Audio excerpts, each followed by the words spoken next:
Hello, and welcome to tonight's webinar, Essential Trigonometry. I will be your host for this evening. My name is Daisy Patsias, and we're looking forward to a really exciting session with panelists. Our panelists this evening. Our first panelist is Ray Cross, who has a wealth of experience under his belt with regards to teaching, mainly in Queensland, and Ray is also an accredited T-Cube instructor, so welcome Ray. And you will have seen advertised that this evening our second panelist was to be Roger Wonder. Unfortunately, Roger was unable to make it this evening, so in his place, and very graciously she's accepted at the very last minute this morning, Bajana Graham will be our second panelist for this evening.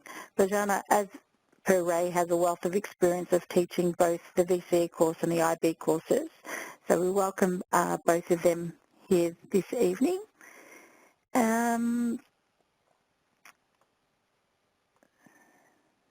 So if you have any questions this evening, feel free to ask. The questions can be sent to us through the Q&A window, or alternatively, sorry, I'm just having a bit of a technical difficulty here, through the chat space as well.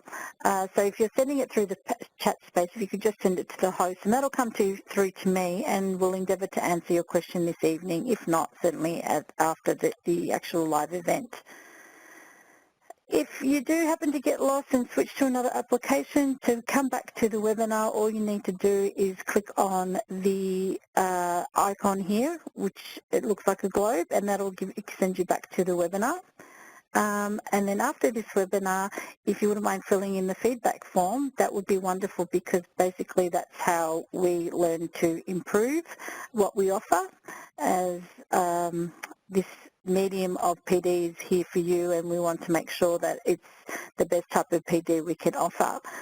I think that's it from me from now. What we'll do is I'll send over to our first panelist, which is Ray, because there is absolutely a wealth of information and activities that both presenters will be showing you this evening, so I wouldn't want to take up too much time in the introduction. So over to you, Ray.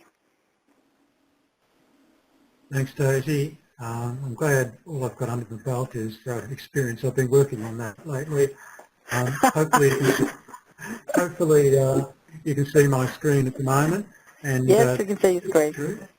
Okay, that's great. There's a number of documents on the bottom of the screen. We'll address those pretty shortly, but before we get started on those, I did want to address the issue of settings in documents, and in particular with respect to the geometry and graphs applications, because it does cause a lot of frustration, annoyance, and in some cases angst from the part of students, and very often also I've come across in the part of teachers.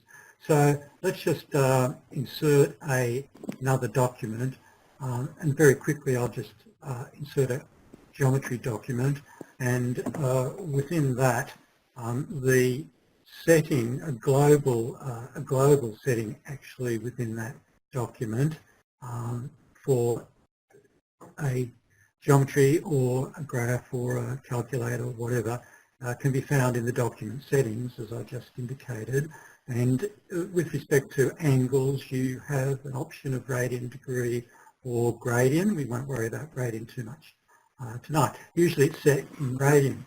However, we can actually specifically set the settings in a geometry page. If we hit menu, go to settings, and then you can see we can determine the units for the graphic angle and also the units for the geometry angle, which is really quite handy. Usually they're set as radian for graphing and degree for geometry, but we'll just have a look and show you what happens there.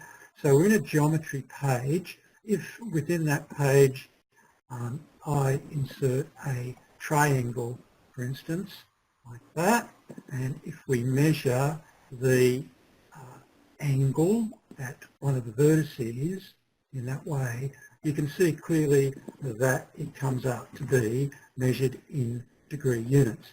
Now, if we go to menu And if we want to view a graphing page within the geometry application, then should I put in sine of x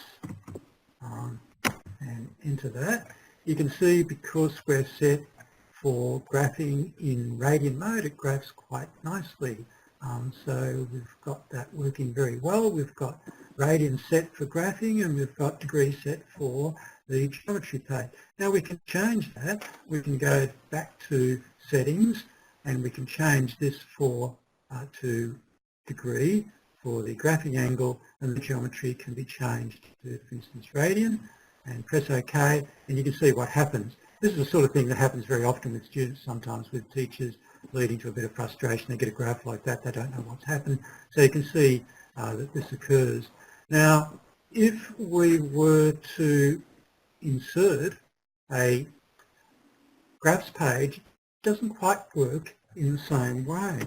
So if we access the sin x function, then you can see we've got exactly what we had before, because the settings for the graphing angle are degrees, so we get what we expect to get. And remember, the geometry setting is radian.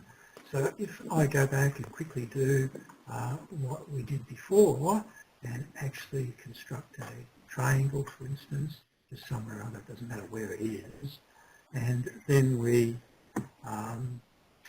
measure an angle. So let's say we measure an angle in here, then you can see it comes out in degrees. So it's something worthwhile noting that with respect to the graphing application, that it seems that the setting for the graphing mode in the angle setting overrides and is dominant, whereas that's not the case when you're using the geometry page. So that's just a little thing I thought might save a little bit of frustration and annoyance. So we'll just jump out of there, and we're going to have a look at first the documents tonight, which is angle units. Basically, when you're starting in particularly year 11, and certainly in Queensland, no doubt in Victoria, then what you want to define is the radian unit and what exactly is a radian. This little document might help you to be able to define it effectively, and if you want to construct it, then it's pretty easy to construct. It's within a geometry page, and you can tell it's in the geometry page. You can see at the top here that you've got this little scale. So what we're going to do is just replicate that. We're going to construct that, and to do that I'm just going to insert a new document, and then what we'll do is just split the page here, and over in this document, the side of the page, we're going to go back to our angle units. There we go. So that's the one that we want to replicate. So you can see what I'm going to create as we're doing it. And in here, we will insert our geometry page very quickly.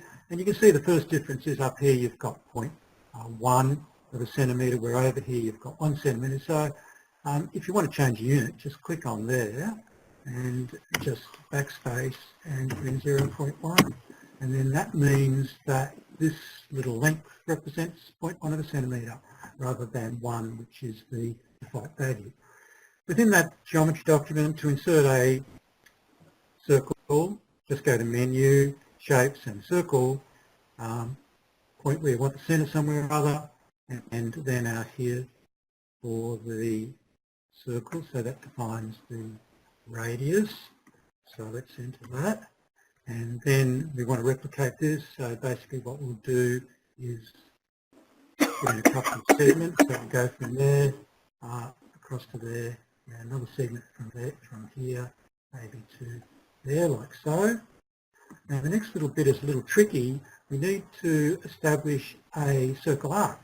So Menu, and go to Points and Lines, and then down to Circle Arc. Now you need, as you see, the icon indicates 3 points.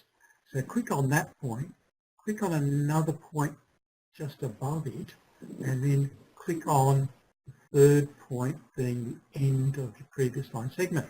So that creates the circle arc. And while we're looking at that, we might just measure that. So the length there is 1.13, and we might just measure the length of this segment while we're at it, and that's 0.982. Now the problem is, if we just make sure we don't have this circle being a little bit confusing with the arc, so I'll just change the attributes and make it a dotted line like we have over here. You can see that if I pull this down here, then the arc, once we go through that middle point, becomes the bigger, the major arc of the circle, and we don't want that. So the way to get over that so that we can actually access the full 360 degrees or 2 pi radians is to click on this point, just move it just down really, really closely, and see how it changes? It changes like that. So just move it down as close as you can before it changes. That might do for the purpose of the exercise. And you can see then when we rotate, we get the arc as the full circular arc when we rotate through a complete 360 degrees or 2 pi radians. So that's pretty much what we want there. We need to measure the angle, so we're going to press menu and measure the angle. You can either do that, or a directed angle is really nice. So click on the segment, click on the vertex, and that gives us our directed angle. And of course we've got it at the moment in degrees, and we would probably like to have it in radians, although you can flip-flop. So menu, down to settings, come down here, geometry angle and radian, and you can see that it automatically changes. Now we can animate this point, and it's usual that when the point is a driver, then the convention seems to be to make it an empty large circle. So we'll do that, and then we can animate that just by coming down here, pressing that icon and pressing 1 or 2, and you can see that it then animates in that way. So we can then look at what is the definition of a radian by moving this to be pretty close to 1. We can do that, pretty close to be equal to 1 radian, which is around about like that. And then we need to make the radius equal to 1, so we'll just stretch that a little bit.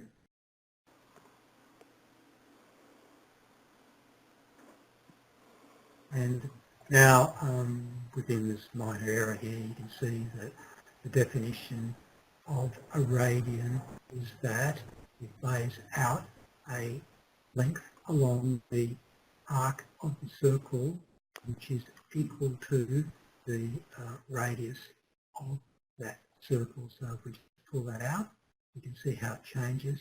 So that's not a bad little demonstration when we're using a geometry page. So to look at a graph page, you have a nice little thing there. So we're just going to insert a graph page which does something similar. So go down here, and now if we want to insert in our graph page a circle, perhaps the other way that's worthwhile looking at to insert is to make the centre at the origin, and then instead of moving the circle out, what you can do, and it tells you this up here, is you can type in the value of the radius. So I'm going to put type 3 and press enter, and immediately you can see it sets the circle with a radius equal to 3. Now I want to move that text just out of the way, and the beauty about that is that if I click on the text value, it's interactive. I can change that to 5 or whatever you want, and it automatically changes the radius. So that's a great little thing that you can use. Put in 2.89 or whatever you like, and you can see that it sets that radius of the circle at the value down there. We can, of course, just type in text, if you like, somewhere or other, and call it radius equals and then just move that up to there. So that's pretty close to that. And then we can just construct this thing the same way as what we did before. Rather than go through that, because I think I probably might run out of time, I'll just show you. So constructing the thing in the same way we did before, you can move the point around. You can end up getting students to actually access this, which I think is a good idea rather than using a slider, because they're actually looking at inserting themselves a value for the radius. So let's put in 4 into that, and then you can just animate that if you like. Or what you can do is you can move this point around manually until it gives you what you want. Just change that to 2, for instance. And if we move this around to, say, something like that, where it looks pretty much like a straight line, you can see that the angle is equal to 3.2 radian, pretty close to pi, and you can see that the value of the semicircular arc is equal to 2 times pi, or thereabouts. So that's not a bad little document, which might be of some use to explain what's going on with respect to defining what a radian is for a circle, which is always a bit of a problem. Now, we'll come back here and we're just going to show you a couple of other really interesting things. We're just going to insert back over here a calculator page, and within the calculator page you can see that we've got the angle unit set as radians. So if I type in 180, and down here is this button, press degrees and enter, it automatically converts it into pi radians, which is great. Similarly, if we change the document settings within the calculator to degree, then if I put in pi radians, it will default to the setting, which is 180 degrees. The other really nice thing, which uses the functionality of the calculator page, which I'm pretty keen on doing, is if you type in something like 180, just space, and put in, say, DG, space equals, and then put pi and radian, press that. Of course, nothing's happening, just a text entry. But you can use the functionality of the calculator to help you understand the conversion between degrees and radians. So it's pretty easy to explain to students here, or ask them, how do you convert 180 degree into 1 degree? What do you actually do? Well, you just divide. Let's just do it on the calculator. Just divide the answer by 180 into that. And so you can see, although it doesn't show the 1 degree is equal to pi over 180 radian. All right, if that's 1 degree, how are we going to get x degree? Well, you can get that by multiplying by x. So if we do that, that gives us x degrees, although it's just a little bit messed up here. X degrees is equal to pi on 180 times x radians. So that's a nice little way of converting. And if we wanted to look at, what, for instance, 135 degrees was equal to radians, we can look at setting the answer with some given value of x equals 135 and press enter, and that tells us it's 3 pi on 4 radian. So it's a pretty useful way of assisting students who tend to want to remember all this sort of stuff. Gives them a little bit of interactivity and perhaps understanding of the meaning of radians and degrees. So the next thing probably you'd be looking at in teaching this sort of unit, probably way back in year 9, or maybe 10, would be to look at similar triangles to define sine, cos and tan ratios. Don't need to construct those figures or documents, you can actually go to the Australian curriculum site, and we really would encourage you to have a good look at that, because there's a lot of stuff on there. Just type in education.ti.com, and then under the Teachers tab you can see the Australian Curriculum Inspired site. Now within that site there is lots of stuff, and it's all been duly labelled with the appropriate Australian curriculum values. So we'll go to Year 9 here, and under Measurement and Geometry you can see that there's a number of documents, and the one we just want to have a quick look at now is Similar Signs. And in that one you can see you have PDF for students. If you like, you can just type that, just a copy of that, and that as a hard copy, and get students to work through that in conjunction with their TNS file. So we're going to have a look at that TNS file now. So that one is this file here. So I just might get out of there for the time being, and we'll go into our Similar Signs. That's the TNS document, and it's one made up by Peter Fox. As you can see, it's a really great little document. There's the instructions, and what it deals with is similar triangles. Very, very important if you want to understand what sine, cos and tan is all about, as I'm sure everyone appreciates. So this one illustrates it really nicely. You've got a couple of sliders up here. You can change the angle, and that's great. And over here you can grow the triangle, which is superb. Now actually I've added to Peter's document this little calculation here, and quite clearly it's ratio between B dash C dash and AC dash. So it's the opposite over the hypotenuse, so clearly it's sine. So if we go up to change that to 45 degrees, the sine is equal to 1 over root 2, and illustrating that it's basically the ratio between corresponding sides. That doesn't change. However, if we change the angle, then quite clearly the ratio does change. So that's something that I've added. If you wanted to add something like that, for instance for cosine, it's pretty easy to do. You can edit these documents from the site.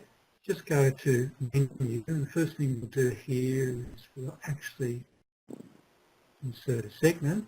We'll go from A to B dash, and what we might do then is we might, if we can, just get out of that, to access that segment, we'll measure its length. There it is there. So we've got the length of the base of this dilated triangle AB dash as 11.1. Go to Menu, Actions and Text, and you can't actually insert these values. Dash is sort of allocated to the first derivative. So what we'll put in here is a fraction template, and you can use whatever you like. I might just use A and tab it down to H for adjacent over hypotenuse, and then we want to evaluate that. So Menu Actions down to Calculate, click on that, and it'll ask you what is A. There it is, we'll select A. What is H? I think that was AC dash, so we select that and put that there. There's a value, 0.8660, and if we wish to change the angle, you can see that we've changed the ratio. So here we can put in text to say it's the sine, put in a text there to say it's the cosine or whatever. But it's a very good way of establishing the very important relationship between the ratio of corresponding sides being constant for sine, cos and tan for any given angle with this property of similar triangles. So it's a great little document, that one, really important to have a look at. Probably one of the things that we tend to get a bit taken up with when we're dealing with trigonometry is exact values for the standard triangles of 30, 60, 90 degrees and for 45, 45, 90 degrees. But what about other angles? Certainly in Queensland, one of the problems there has been for quite a number of years that we don't incorporate double angle formula or addition formula in our trig course anymore. Not at Year 11, not at Year 12, not at Maths C or Specialist Maths or Maths B, which is equivalent to Maths Methods in Victoria. So how do you go about that? Well, I've got a little diagram here which we won't construct because we may well run out of time. And in this diagram you can see that we've just got in red a rectangle, and then we've got this isosceles triangle in blue with the equal side lengths of 2, 2, and obviously hypotenuse being 2 root 2.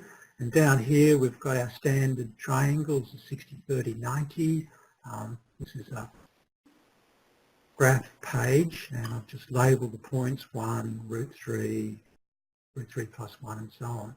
Now, the interesting thing about this, if we have our settings in this document at auto,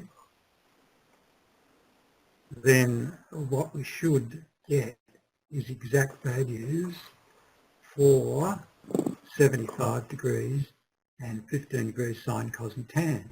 And you can see that if we just insert a calculator page, and if I do sine of say 15 degrees, then it generates that answer. And checking the document, in the document you see sine of 15 is equal to negative 1 root 3 on 2 root 2. So coming back here, that doesn't look the same to a lot of students. So we'll just insert a fraction and put in negative 1 plus the square root of 3, tab down to there, put 2 root 2 in there and press enter, and you can see it comes out to be the same. Now again, just illustrating the fact that you can use this documentation to assist in a couple of topics, students may well ask for, or you could ask them, how come those two are equal? Well, the answer is, as we all know, if you press that and copy it in and just multiply by another fraction, which is effectively rationalising the denominator, then you come up with exactly the same answer. So there's other various combinations that you can use, which we're beginning to run out of time. So you can do the same sort of thing in another way. There's another document also that we have on the documentation files connected with this webinar, which is a pentagon which has within it a pentagram. So here's your pentagon, here's the pentagram. I won't actually construct it, but it's pretty easy. And when we draw a perpendicular to the side of the polygon from a vertex point on the pentagram, then we bisect the side. Now we know that 108 degrees is the interior angle of our polygon, or in this case, we also know, I'm certain everyone's aware of the ratio between the blue length, side of the polygon, and the side of the pentagram is equal to the golden ratio. So here we have it down here, and now we can perhaps calculate the value exactly of sine, cos and tan of 36 degrees, because this is perpendicular bisector.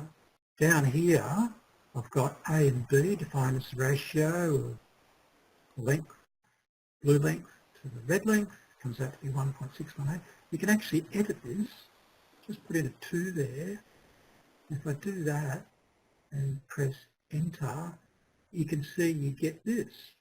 And that's actually the length of half of that side divided by the hypotenuse. And that's clearly the cosine of 36 degrees. And we can check that out by inserting a calculator page, and in here if we do the cosine, I think it was, of 36 degrees, then there it is. And if we do an approximation to that, we can see it gives us exactly what we had before. So we can certainly play around with that and come up with obviously the sine, cos and tan, not only of 36 but also of its complement 54. So that gives you something that you may in fact find useful. Also on the Australian side, you have under measurement in geometry, and I'll probably finish up in about 2 minutes or so here, you have some other documents that I helped Peter, well I didn't help him construct, but I certainly edited one or two of them for him, and they're nice test documents. They have associated PDFs which we won't go into at the moment, so you click on that and it shows you all the PDF files. All I want to do now is just have a look at the actual document. It's a test, it's duly tagged with the appropriate Australian curriculum details. The beauty about this is that if you've got Navigator, I'll certainly encourage you to get that. You can send this as a document and it will auto-correct for you, and you can save that to a portfolio for each individual student. It's absolutely fantastic. So I really think that that's a very useful thing. Go through there and you can even edit that if you want to. There's usually around about 10 questions or 11 questions. Stage we've got, I think, 11 questions. So that's one that I encourage you to have a look at. Now very quickly, moving on to the cosine rule, and certainly Bijana will have a good look at that and other documentation. One little thing that I'd like to show you is just this document here, and this you can construct in a similar way to what we did before. I don't think I'll go into that, but I do want to illustrate to you how you can use the functionality of the calculator page. If we've got these settings here and we want to prove or establish the cosine rule, let's just insert a calculator page, and within the calculator page, looking at this little triangle on the right, you can see that the red side is, or square of the red side, is given by a squared minus c minus x squared. So in here, we'll just insert a squared and subtract from that c minus x squared. And we know that that can also be calculated by the triangle on the left, b squared minus x squared. So that should be equal to b squared minus x squared. So I'll whack that in. Now we're going to try and get a squared as the subject. So students whose skills are not too good, they can actually use this interactively if they understand what's going on with the maths to help their skills. So what we want to do is just simply add to both sides this failure here. So just highlight that, press enter a couple of times. That gives you a squared, and not too bad except for the fact that it's got x in it. But we know from our diagram that x is equal to b cos this angle theta. So what we'll do here is just say, well, a squared is equal to this given that x is equal to b multiplied by the cosine of the angle theta, and we end up with the cosine rule. Now, we might get a chance to have a look at the area rule down here later, but I think at this stage, with the cosine rule, I know Bijana's got some lovely documents concerning sine and cosine rule, also a magnificent little activity to show you. So I think I'll pass over to Jana. Thank you, Roger. Thank you, sorry, Ray. And I share my screen. So it is coming up. So what I will start on the same website as Ray was showing, you might find the trigonometry unit circle animation, which is a ready-made file, and it is quite handy. It has some instructions, so if I go to cost document and we can animate this, we can see how cost changes when it goes through different quadrants, and you can present and explain the symmetry property of circular functions. So we have sine, cos here, similar thing for sine, of course, and interesting construction for tangent, and it is quite good with tangent just to explain that the ratio of y to x is the ratio of this length to 1. So basically this length is the tangent, because it's harder to imagine what the tangent is for the students, and also to show that if we get to the vertical line, the tangent is undefined. So that's quite a nice construction. And from here we go to connecting unit circle to graphs of circular functions, showing how the y value changes for x, for theta with theta, similar animation with cosine, showing what happens when we increase angle and why does it start at 1, and we have also the animation for tangent, moving it and creating the graph. So this file is available on the similar website.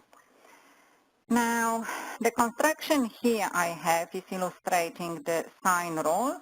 So I constructed the triangle, and I'll do it again, but just to show what happens. So if you measure two angles and two opposite sides, and we create the ratio A to sine alpha, B to sine theta, this ratio remains constant regardless of changes happening in a triangle.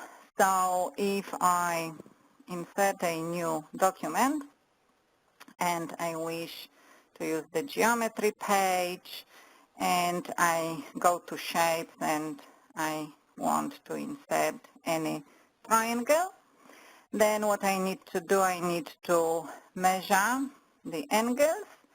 So I measure one of the angles, and then I can measure this angle. We could simply change them to similar.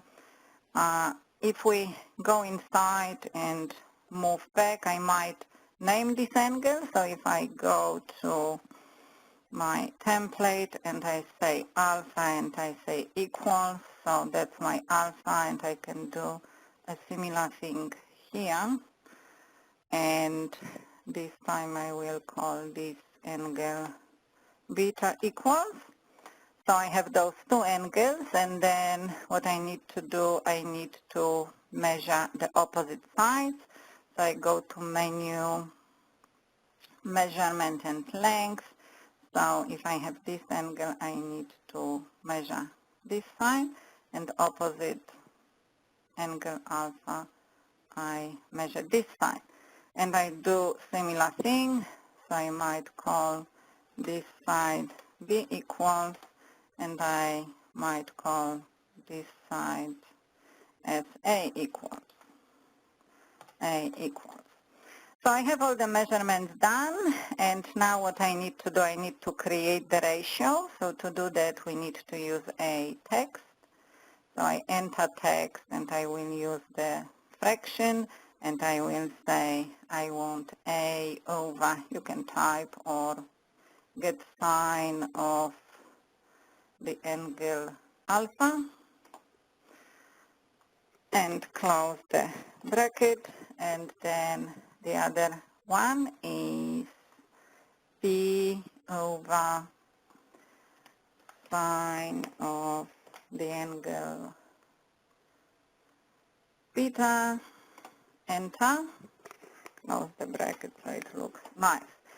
So escape, so we don't have this icon in the corner. Now I need to calculate those two ratios.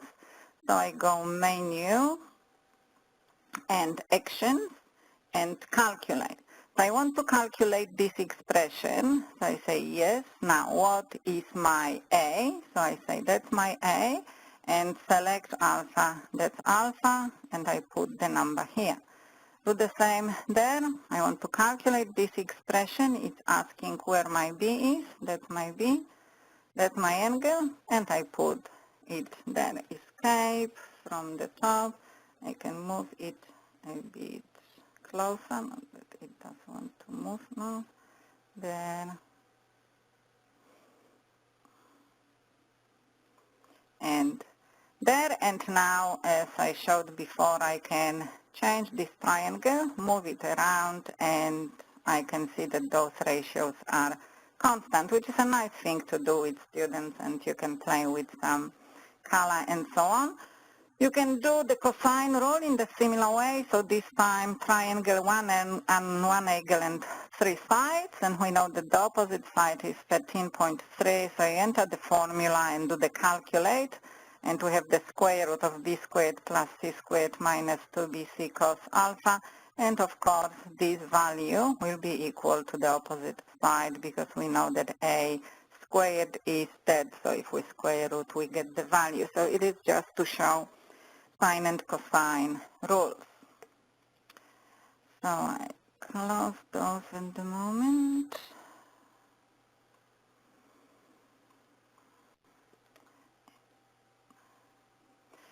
Now, the other good thing when we talked about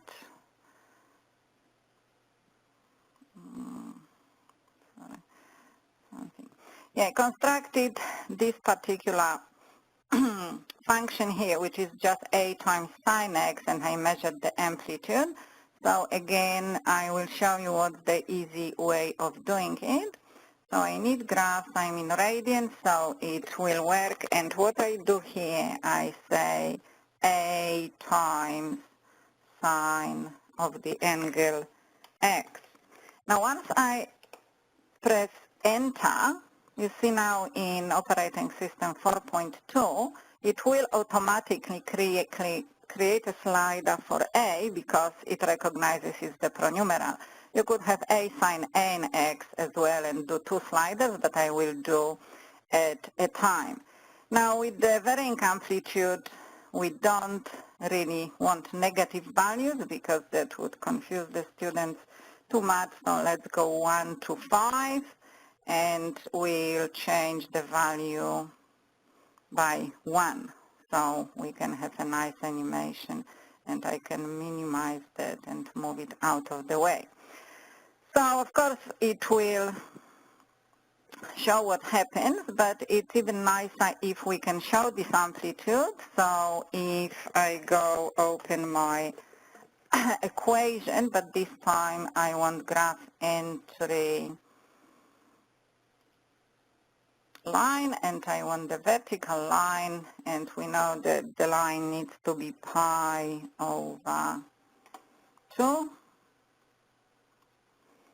I get this line here, and now what I can do, I can find the intersection. So if I go intersection between and the graph and between the axes, and I might hide this and hide this. Now I create the segment between the 2 points, and the segment from there to there. Escape. I can hide the line now, hide, and I might make this different color and maybe thicker. And it might hide the points as well, just to show the amplitude, but now it illustrates even better what's happening if this number in front of A changes. It just measures the amplitude and so on. Of course, we could repeat a similar thing with varying the period. So again, we might try cos this time. Cos of nx, and I go n times x, and again if I press enter we get the slider automatically, and we can do the slider settings. Again, we don't want negative values, reflections and stuff, so we would start with, let's say, 1 and going every one to illustrate what happens, and we can minimize this, and this time when we vary we can clearly see what happens, that the bigger the number of n, the more cycles we get in 2 pi and so on. So that's a nice discussion. And of course we can look at vertical, horizontal translations as well, and reflections and all other things about sine, cos, and so on. So that is also a nice activity with the sliders and not very difficult to do. Now I will look at, if I can get there, somehow it's not working.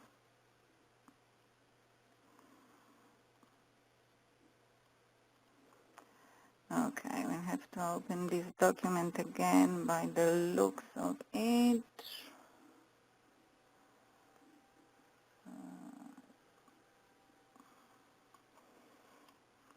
Just got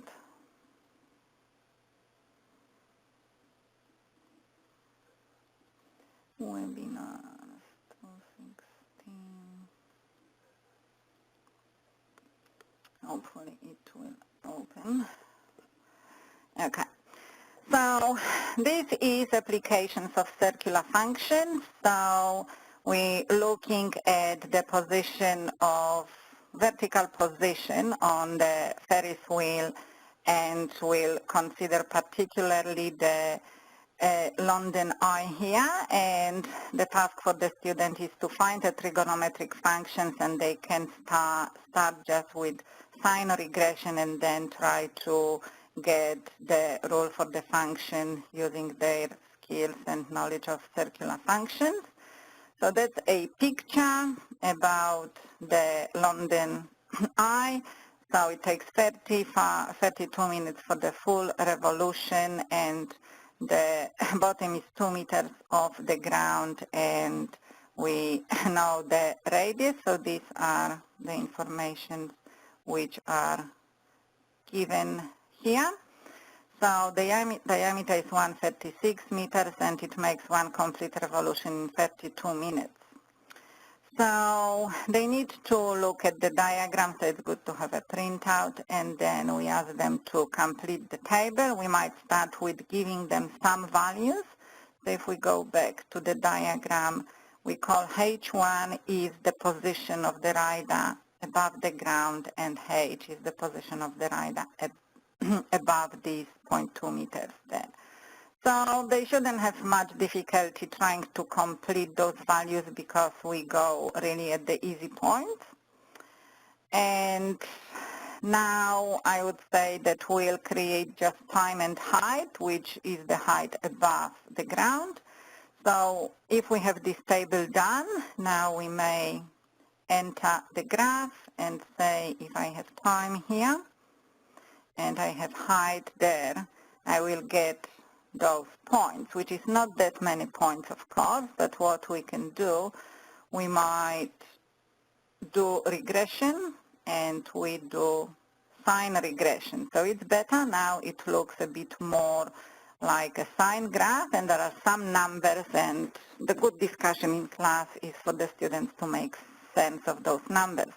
We're only showing one cycle, but we know that the could go more. So if I get this bit, I can move the graph along here, showing more cycles and having a nice discussion what is happening here about the amplitude, about the period, and what all those numbers mean, with the reference, of course, to the Ferris wheel London Eye. Of course, the calculator will get us a slightly different rule than the students would come up with, which makes it even more interesting. So I have a one cycle shown here. I've got the few things I was trying. Now we could get the sign regression in the calculator screen as well with those values. And now if we want to answer the original question after what time the rider is at the height of 50, I would use numerical solving x is greater than 0, 0, there it gives you the closest value to 0 without trying to restrict the interval because we are solving like giving the domain, and then how high would the rider be after the 6 minutes. So all that can be done using the sinusoidal regression. And then it is a nice thing for the students to determine the period with the exact value amplitude and hence define the rule for circular function with exact values. And of course, there is, as we know, many possibilities, but we would expect them to do the easiest. One, you have checked calculations, graph your functions, showing 3 cycles, and adjust the window. So I'm running a bit out of time, so I won't be doing everything. So I, on purpose, did, okay, if I define the function as that and then try to check what it is, it doesn't give me the values we had in the table. So they might do some trial and error. What if I do this one? I find this value. If I do this, then finally I get the appropriate value after 16 minutes. So this is a nice thing for them to do. Of course, they would need to arrive at that period is 32 minutes, which is 2 pi on n to calculate the n value, and easily checking on a calculator whether they've got it right, pi on 16 by referring back to the number which calculator gives, because of course this number will not change regardless of what a particular form our circular function takes. So that is a nice exercise, and then they can sketch their graph by, and of course they need to adjust the window, and they could again try to check whether it is the same as F1, which we had.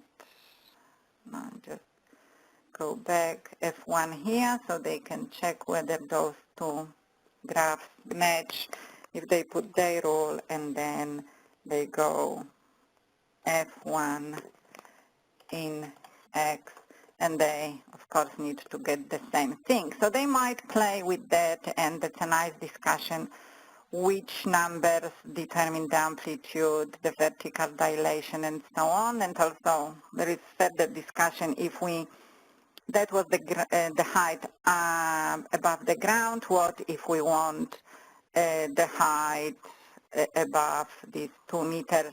What translation is required here, and so on. There's another thing which they could do. So once the function is defined, so I didn't quite show it here. So I define the function as f in x is 70 minus 68 cos pi x on 16. I check the calculations and it is all working. So now I use this function, defined function, to sketch it, and now I can find f in 20, and of course we know these are not the exact values, f in 28, so that's after 20 and 28 minutes, 8 minutes, and we might ask them, comment on your results. And also, can you show how to obtain those positions algebraically? So this is trying to connect the Ferris wheel and position after the times where we are somewhere else, and how that can be done. So that would be quite a nice exercise as well. So these are some of the activities which would work with applications, real-life applications of circular functions. So if I go again to the same website we talked about, then doesn't seem to be working. Okay, it's going there. So as we said, in 10A measurement and geometry, we have the unit circle activity, and also we could go to Australian curriculum and senior curriculum inspired, and then you have the choice between ACT and Victorian. And so if you select the state, you might find some other nice activities for circular functions and so on. So this is what I had to present today. I don't know if Ray wants still to show this area function. We might do that. We have still a couple of minutes. Okay, thanks, Bojana. I think I might just show a couple of things, if I may, apart from the area, because we've pretty well covered the constructions for similar triangle, for sine rule and cosine rule. Basically, what I wanted to show is that on the website, when you referred to the Australian curriculum and you had a selection between ACT and Victoria, I know that Peter Fox is going to be putting some documentation on there for the Queensland site, and of course it doesn't matter really which state, but it's going to be specific for that, certainly usable for WA and for ACT and Victoria, etc. The other little thing that I quickly might point out in that vein is if we go to students and look at the resource centre there and look at preparing for exams, then Bojana obviously and a number of people are familiar with this site in preparing for exams, but over here in Western Australia there are some lovely little 10-minute tutorials, and I just can't recall which one it is, but there's one here on a nice little example of for trigonometry. It might be one, no, it's obviously not that. But Mark Chapman, who was at Hale in WA, made this one up. Just try this and see. Anyway, I can't actually find it, but certainly it's in the WA. Certainly it's in the WA side, and these little videos are absolutely superb. So if you just type in Mark Chapman and look for a trig video for WA, it's a lovely little example of using the sine and the cosine rule, which people might find particularly interesting. The document to which Bojana referred is this area rule construction, and I'll just quickly show you that. You construct it the same way in which Bojana and I have indicated, and just put some sliders in there, so you can either just grab the point and move the point around, and you can see that the area remains constant, or you can change these slider values. So it's a nice little interactive document. This is the measured area, measuring the area of the triangle itself, and these are the calculated areas of the triangle using half BC sine A or sine alpha.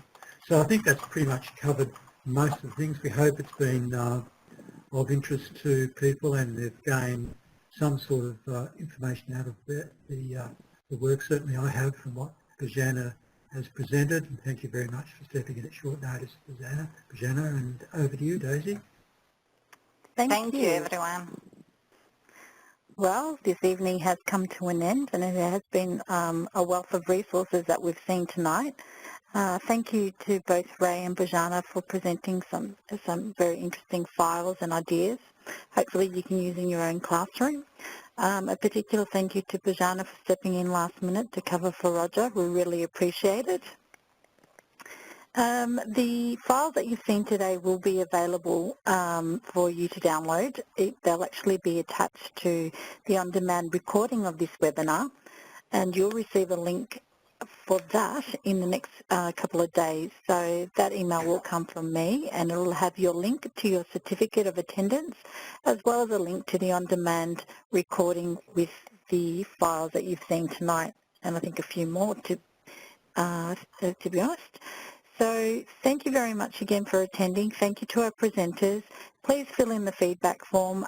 We appreciate it, and we hope to see you at our next webinar, which actually is tomorrow, and it's all about NAPLAN and getting ready for NAPLAN presenting, assessments, and that will be with panelists Brian Lennon and Peter Fox. So if you can make it tomorrow, please join us. If not, we'll see you next time. Have a good evening, and thank you again. Goodbye.